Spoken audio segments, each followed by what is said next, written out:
सल्लल्लाहु अलैहि वसल्लम की तारीफ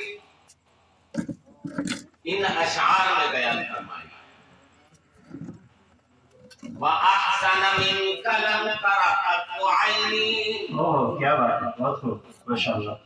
व अहसन मिन कलम तरक़त ऐनी व अजमल मिन कलम तलिदिन निसाउ। बेशक, बहुत खूब। आज से ज्यादा हसीन और जमील आज तक मेरी आंखों ने नहीं देखा।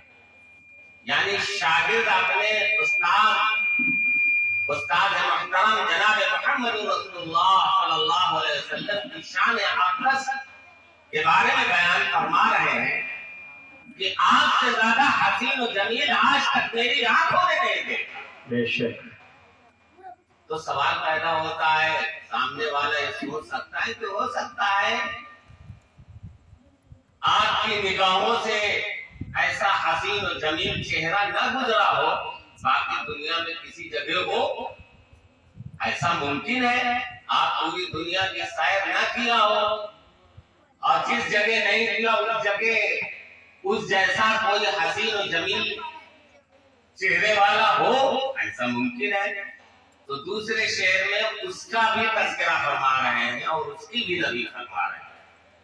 व अजमल मिन कलम तलिदिन निसाउ, आज आपसे ज्यादा हसीन और जमील आज तक किसी औरत ने जना ही नहीं, तो मेरे आंखों का क्या कसूर। बेशक बेशक।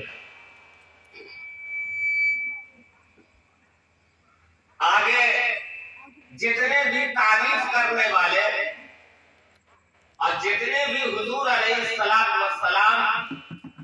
की तारीफ बयान करने वाले हैं, सब आखिर में हथियार डाल देते हैं।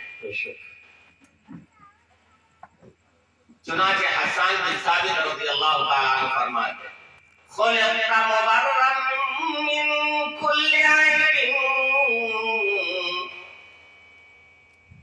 खुलिक़्ता मुबर्रअन मिन कुल्ली ऐबिन कअन्नका क़द खुलिक़्ता कमा तशाउ। आपको हर अयूब से, जिस्मानी हर अयूब से पाक रखता है। जैसे किसी की आंखें छोटी होती हैं, किसी की बड़ी होती हैं, किसी की नाक लंबी होती है ना? किसी का चेहरा चपटा होता है, तो कोई लंबा मुंह का होता है, कोई गोल मुंह का होता है, कोई टेढ़ा टेढ़ा चलता है, कोई किसी। तो अल्लाह रब्बुल इज्जत ने हर इंसान को मुख्तलिफ अंदाज से पैदा किया। तो हसन बिन साबित रज़ियल्लाहु ताला अन्हु फरमाते हैं कि जिस्मानी हर ऐब से आपको पाक रखना। किसी चीज में कोई कमी और कोई बेशी नहीं। ऐसा मालूम होता है जैसा कि आपकी चाहत के मुताबिक आपको पैदा किया। जैसे मौलाना है, मौलाना सिराज का बिलफर्ज एक मिसाल दे रहा हूं। जैसे अल्लाह ताला कहे कि मौलाना आपके इस मर्तबे जो पैदा होने वाला लड़का है, आप बताइए कैसा लड़का चाहिए। आप मुतालबा कीजिए, आपके मुतालबे के एतबार से आपकी बच्चे की पैदाइश हो। तो फिर मौलाना को वो कसम खा के बताओ, कोई ऐसा मुतालबा करेंगे कि दुनिया में उस जैसा कोई इंसान ना, किसी की तरफ शायद इशारा कर। खुलिक़्ता मुबर्रअन मिन कुल्ली ऐबिन कअन्नका क़द खुलिक़्ता कमा तशाउ। अच्छा, एक बात और भी यहाँ पे सुन लीजिए। मैंने एक लफ्ज़, हालांकि शेर के अंदर तो लफ्ज़ नहीं है, खुलिक़्ता मुबर्रअन मिन कुल्ली ऐब, हर ऐब से पाक रखा, लेकिन यहाँ पे मैंने कैद क्या लगा दी है? जिस्मानी हर ऐब से पाक रखा। ये क्यों लगाई है कैद? ये इसलिए इंसान खालिक और मखलूक के अंदर तो कमजोरियां होती ही होती। मखलूक के अंदर अल्लाह ही एक बात ऐसी है जो तमाम उलूम से पार है। क्यों भाई? आपको अगर 2 रात सोने का नींद न मिले तो आप काम कर सकते हैं, कर सकते हैं। आपका दिमाग काम करेगा, लाइन पे रहेगा? कभी नहीं रहेगा। दिमाग तो दिमाग आपके कदम लाइन पर न रहेंगे, आप रखेंगे यहाँ तो गिरेगा वहां। ये भाई है ना?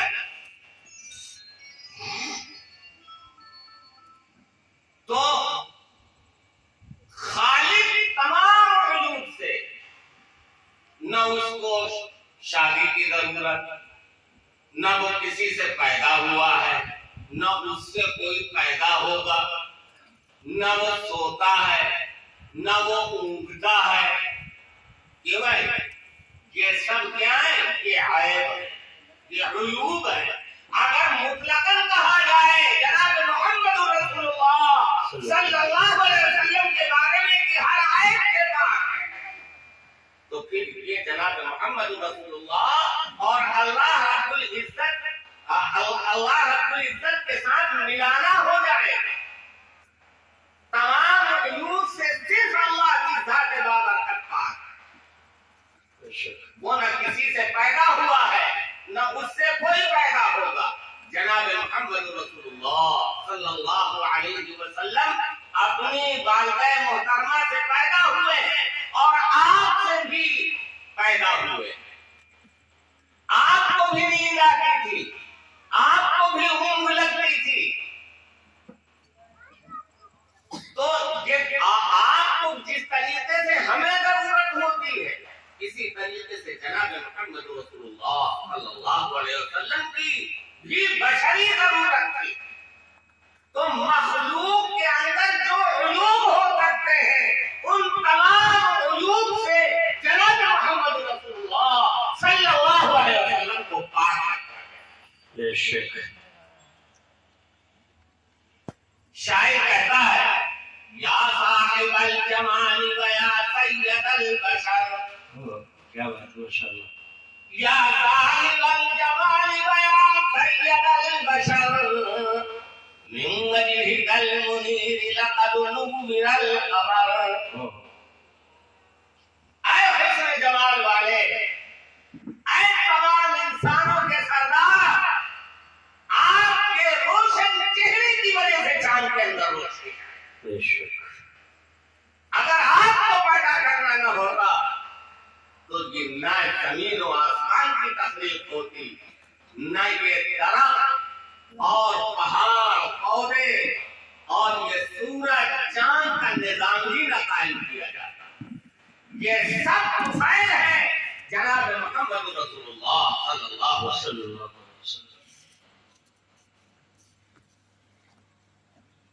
आगे ये मुल्ला जामी के ये अशार हैं,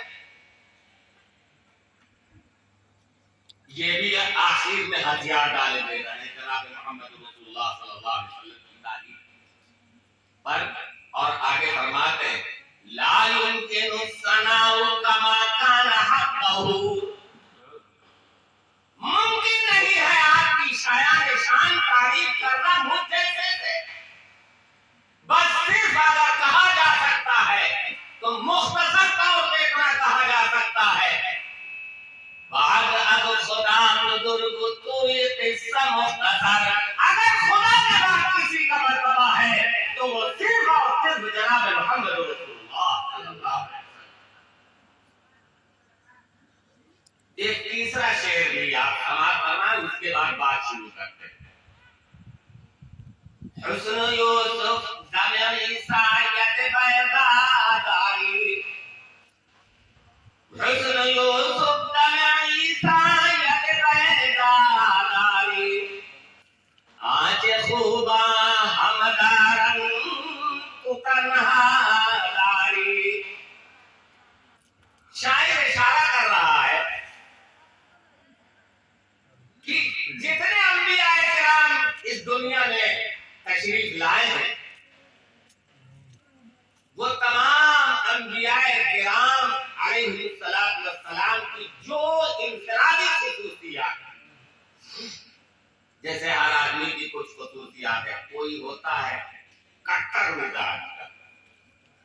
कोई होता है रहम दिल का, कोई शक्ति मिजाज होता, कवि मुख्तलिफ अंदाज के होते हैं हर आदमी का। और इसी तरीके से जनाब हज़रात अंबिया किराम अलैहिस्सलाम के बारे में फरमा रहा है शायद कि जो अंबिया किराम अलैहिस्सलाम में इंफरादी खुसूसियत है, जैसे देखो हजरत अय्यूब अलैहिस्सलाम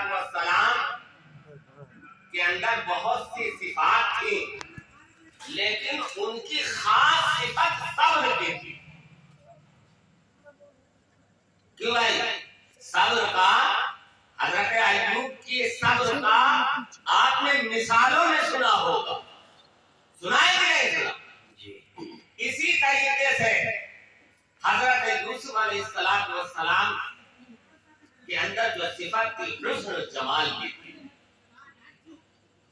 आपका हुस्न जमाल ज़रबुल मसल था, और ये मशहूर है कि हजरत यूसुफ अलैहिस्सलाम के हुस्न जमाल की वजह से औरतें मबहूत हो गई, और मबहूत हो करके और बजाय फल काटने में उन्होंने उंगलियां काटी। जब आदमी कौनों में महव हो जाता है, बिल्कुल बिल्कुल उसी में, जैसे कभी कभी किसी आदमी को कोई टेंशन होता है तो आदमी चिल्लाता रहता है, कोई का कोई पता ही नहीं चलता। ओ भाई है ना, ऐसे ही जब किसी चीज में, किसी खूबी में आदमी मगन हो जाता है तो फिर उसका जो है उसकी हिस्स खत्म हो जाती है, और उसको एहसास नहीं होता कि मैं फल काट रहा हूं कि उंगलियां काट रहा हूं।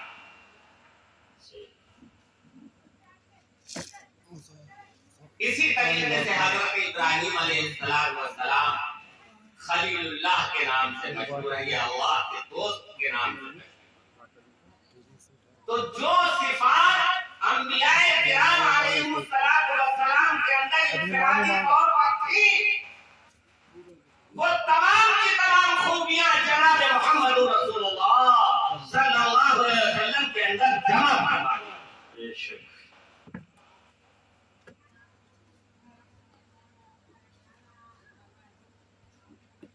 जैसे देखो एक मिसाल और ले लो, इल्मी मिसालें हैं। एक होता है नफ्स नातिका। क्या होता है? नफ्स। देखो जब जिस्म सुनने का ख्वाहिशमंद होता है तो कान लगाता, कहो भाई है ना, कान से सिर्फ सुनाई हो सकती है, बाकी कुछ नहीं। अगर कोई सूंघना चाहे कान से तो सूंघ सकता है, और नाक से सूंघने वाली चीज को सूंघा जाएगा, और आंख से देखने वाली चीज को देखा जाएगा, और इसी तरीके से चखने वाली चीज को जबान से चखा जाएगा। ये अलग अलग जो आले हैं, अलग अलग जो औजार हैं, उनसे सिर्फ वही काम लिया जा सकता है जिस काम के लिए अल्लाह ने उनको बनाया। क्यों भाई है ना? लेकिन एक नफ्स नातिका है, या उसको कह लीजिए रूह कहते हैं। मिसाल रूह हर काम कर लेती, रूह हर काम कर ले। अभी मैं समझाता हूं रूह क्या चीज। रूह हर काम कर लेती, सूंघ भी लेगी, देख भी लेगी, आंख नहीं है मगर देख लेगी, कान नहीं है मगर सुन लेगी, और जबान नहीं है चख लेगी। मौलाना मिसाल के तौर पे कोई आदमी गया अपनी ससुराल,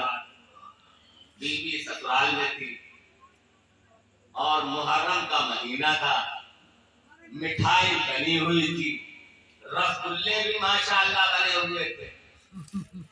गया, भूखा था बेचारा, सफर का मारा हुआ, भूखा था। बीवी से कहा यार भूख बहुत तेज लगी।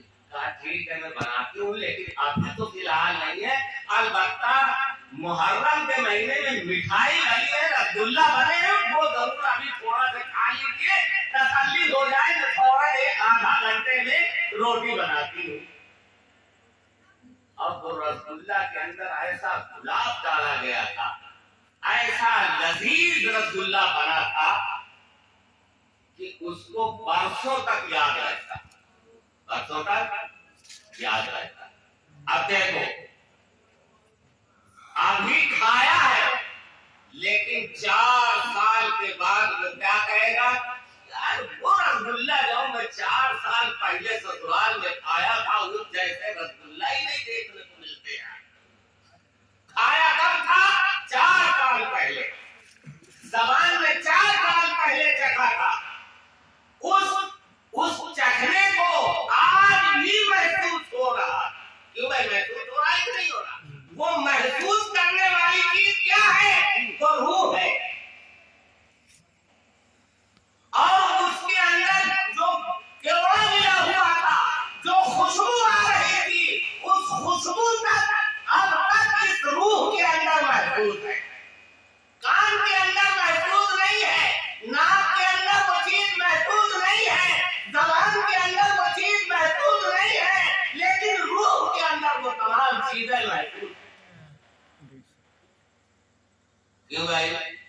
देखो आदमी सोता है, अब सो रहा है, मालूम हो रहा है कि आसमान में उड़ रहा। कहो यह तो सो रहा है, इसके हाथ पैर अपनी जगह पे बिल्कुल फिट पड़े हुए, ये कहाँ उड़ रहा? तो देखो अब जब डसता है तब एहसास होता है, हालांकि ये पड़ा हुआ है चारपाई, तो तकलीफ महसूस होती। कोई आवाज देता है फलाने, तो वो सुन भी रहा है ख्वाब में, क्यों भाई सुन रहा है कि नहीं सुन रहा? कान नहीं है मगर फिर भी सुन रहा है, जबान नहीं है मगर फिर भी चख रहा है।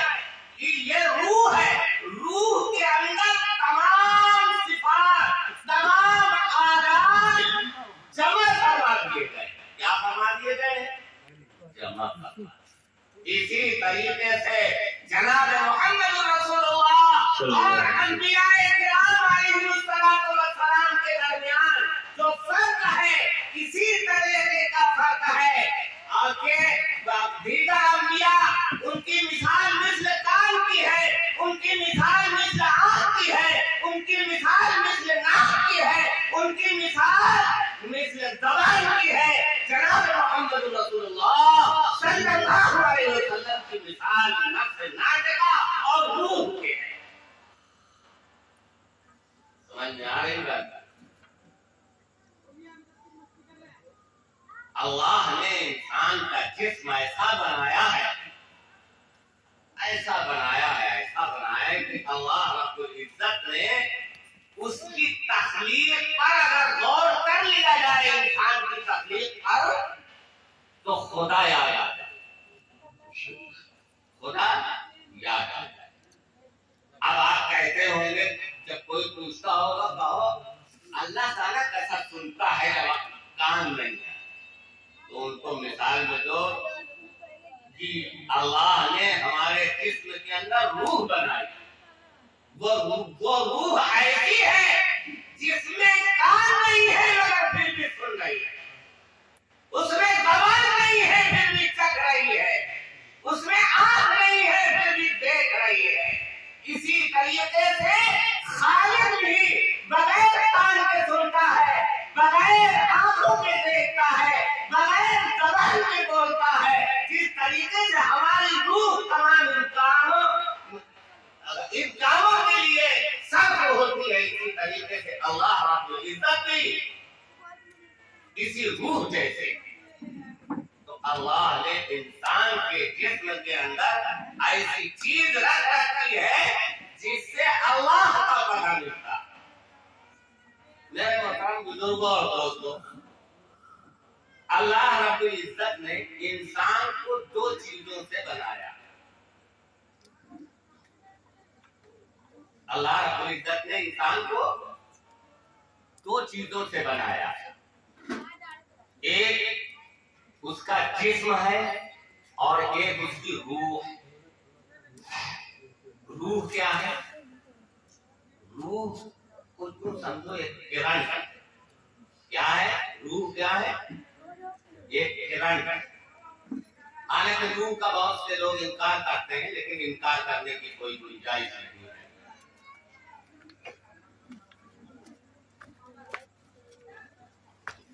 रूह एक किरण, जैसे आपका इंजन होता है। इंजन है लोहे से बनता है, लोहे से बनता है, उसका मादा लोहा, लोहे से बना। जब तक आप करंट नहीं डालेंगे तब तक पानी नहीं पाएगा, चलेगा ही नहीं। तो पानी का जनरेटर है तो बिजली नहीं, क्यों भाई है?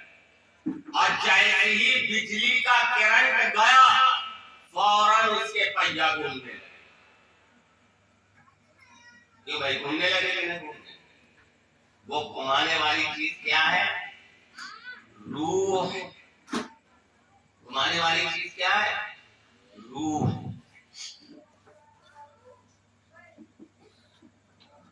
अगर रूह अलग कर दी जाए,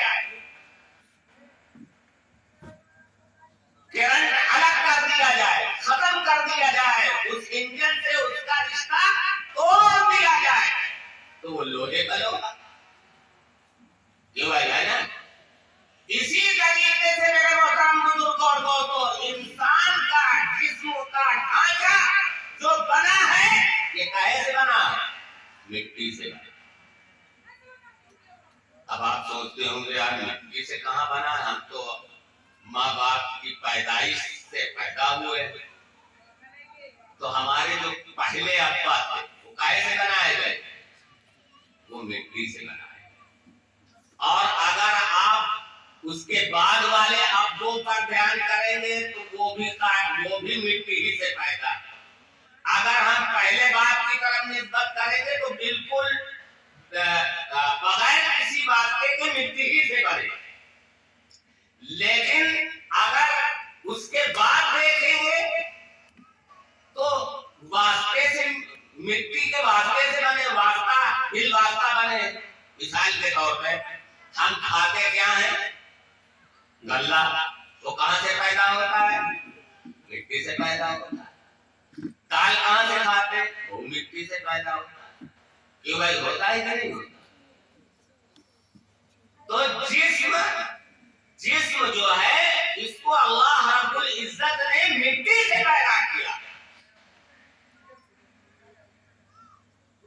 और इसके अंदर जो रूह अल्लाह ने डाली, एक किरण में डाला। यस्अलूनका अनिर रूह, सवाल कर रहे हैं रूह के बारे में।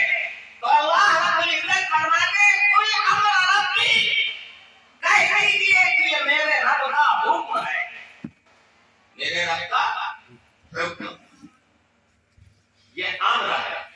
और इंसान का जो ढांचा है ये मखलूक है।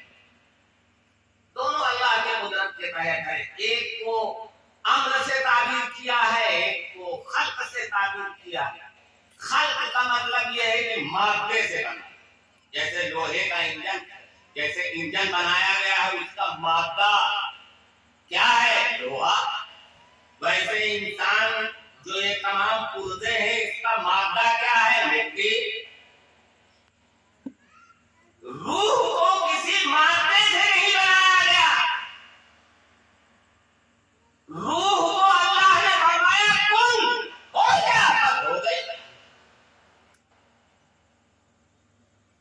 वरना दोनों चीजें अल्लाह की कुदरत में दाखिल है। दोनों चीजें अल्लाह की कुदरत में दाखिल है। जिस्म चूंकि मिट्टी से बना है, इसलिए ये मिट्टी की तरफ राग़िब रहता है। और ये रूह चूंकि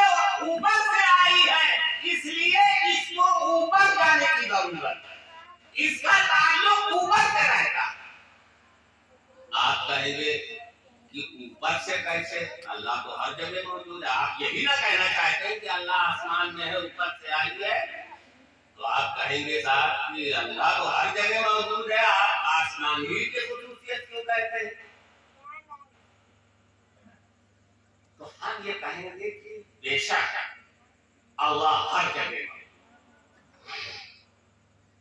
लेकिन रूह का ताल्लुक किसी से कम होता है और किसी से ज्यादा होता है। देखो, अगर उंगली किसी की काट दी जाए छुरी से तो मरेगा? मरेगा ना मरेगा, लेकिन रूह तो यूं है।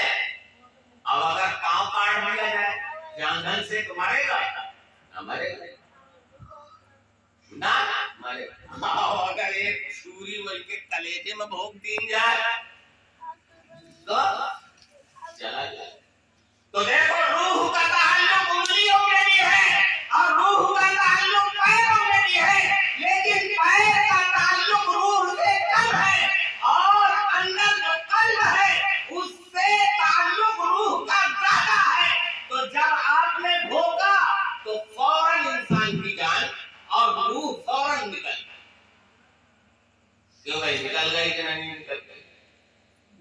इसी तरीके से अल्लाह का ताल्लुक जमीन से भी है, अल्लाह का ताल्लुक आसमान से भी है, अल्लाह का ताल्लुक अर्श से भी है, लेकिन अर्श का जो ताल्लुक अल्लाह से है वो ताल्लुक न जमीन से है न आसमान से है।